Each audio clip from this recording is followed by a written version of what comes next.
Dear students, I welcome you all for the second period under the chapter Atoms and Molecules of 9th Standard Science.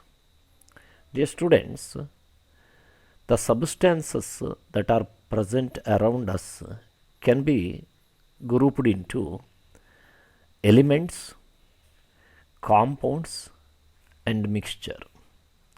But what are elements? Elements are substances made up of only one kind of atoms. Then what about compounds? What is a compound? Compounds are substances which are made up of more than two types of atoms. Then mixture are the combination of two or more different substances. Now the question arises, what are atoms? Atoms are the smallest particle of an element. Take for example, oxygen is an element, hydrogen is also an element, chlorine is an element, sodium is element. These are all elements. Oxygen is an element because if you take oxygen gas, it contains only oxygen atoms. Hydrogen gas is an element because hydrogen gas contains only hydrogen atoms. But water is a compound because water, its molecular formula is H2O. That means it contains hydrogen, two atoms of hydrogen and one atom of oxygen. So now with these examples, you know what is an element and what is a compound. The smallest particle of an element, for example, if you take oxygen, you divide oxygen, divide and divide. Ultimately, you will get the smallest particle of oxygen. You cannot divide it further. So that is called an atom. So atom is the smallest particle of an element that to take part in the chemical reaction. So the smallest particle of any element that to take part in the chemical reaction is called an atom. So these are few examples of atoms of different elements. Atoms are so small that we cannot see from our naked eye. See, why it is not possible to see an atom by our naked eye? This is because atoms are so small that their radius is measured in terms of nanometers. Nanometers cannot be seen by human eye. So we don't have the capacity, our eye cannot see, or it is highly impossible to see such a small particles. So we cannot see an atom. Then as the number of atoms increases, as the number of elements increased by discovery, during the Dalton times, more than 20 elements were discovered by the scientist. As the number of elements increases, scientists like Dalton, they found the importance of giving symbols for them to remember. So to remember elements, they found it is necessary to give some symbols. So at the time of Dalton, he was the first scientist to symbolize the element. He had given some diagram which are shown here. So he has represented some elements of his time by giving some special diagrams or special pictures. See, he suggested that hydrogen can be written by putting a dot within the circle. Then for carbon, he has given simply a circle. But for oxygen, he has given circle within which he wrote O, but it's not shown here. For phosphorus, he symbolized phosphorus by this picture: sulfur, iron, copper, then lead, silver, gold, then platina and mercury. Mercury is symbolized like this. He wrote a circle and put some dots within the circle. So he has suggested by giving these symbols we can easily symbolize the elements.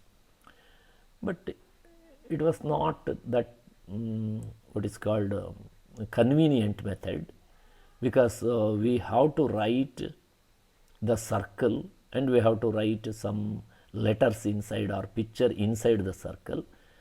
So it was not accepted by many scientists, as it is not that easy to symbolize the element. In 1814, Berzelius, another scientist, he suggested a method of representing every element by symbols. In the beginning, the name of the element were taken from the name of the place where they were found in for the first time. For example, copper, it was taken from the place Cyprus, so he called the element as copper. Then sometime he had named the element by giving on the basis of the special color it has. Chlorine is, chloro refers to green color. Chlorine is the green gas, so it is called chlorine. By the time of Berzelius, there were number of different elements were known. So he suggested it is not that easy to name all the elements always.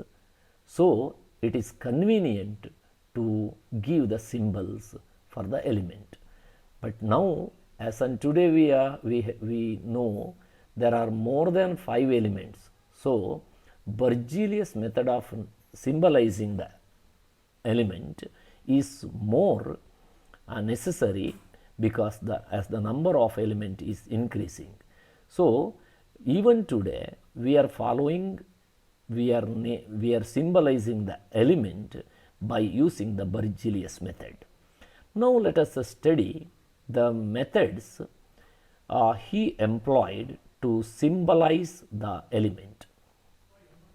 So in this method he was symbolized by giving the single letter, English letter, to each element. For example, for carbon, if you write the word carbon, C is the first letter.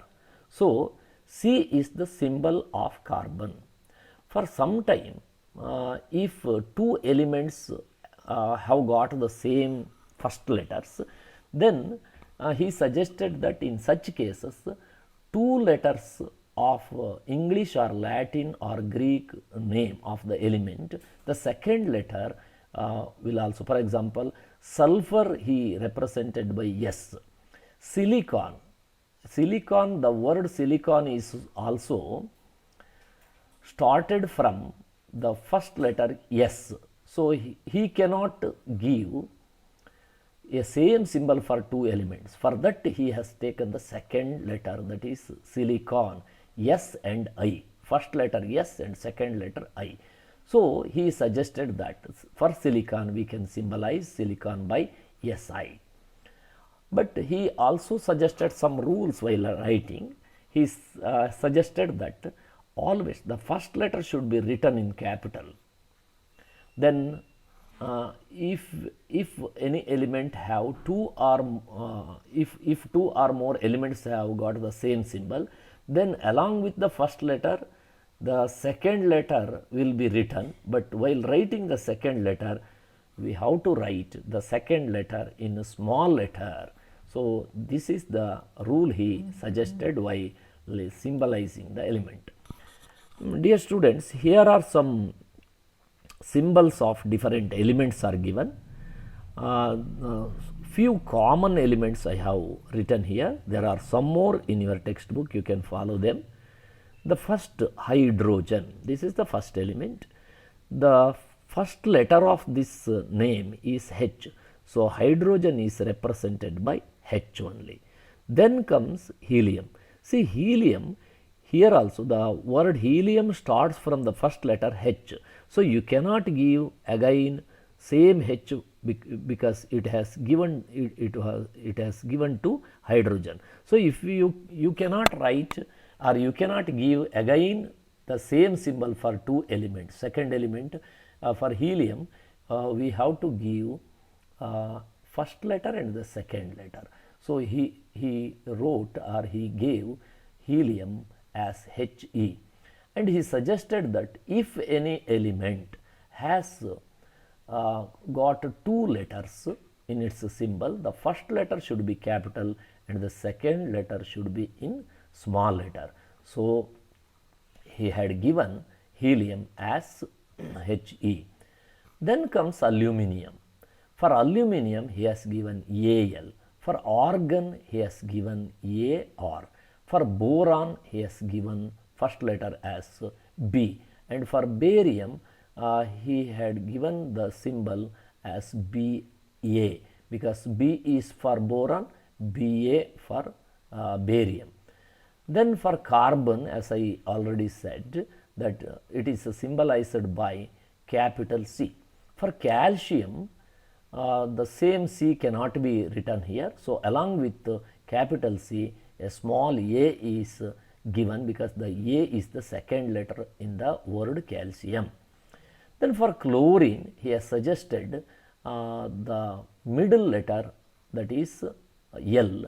So Cl is for chlorine. For cobalt, Co, first letter and second letter. For copper, he has used the Latin name, that is cuprum. So C, if you write only C, it represents carbon. So second letter U. For fluorine, it is F. For gold, he has taken the Latin letter, that is Rm. So he has suggested A and U, Au. For iodine, I. For iron, ferrum is the Latin name. So ferrum, F. If you write only F, then it is already given to fluorine. So second letter has to be written along with F. So it becomes Fe. For phosphorus, P, and for barium, it is beryllium. Sorry, Be for beryllium. So this is how for all the 105 elements we are in a position to give symbols. So these symbols help us in many ways because it is easy to write. It is not convenient to write hydrogen always. Instead, you can write only H. And while writing chemical formula, these symbols are very, very useful. So these symbols, atomic symbols, are very useful in chemistry.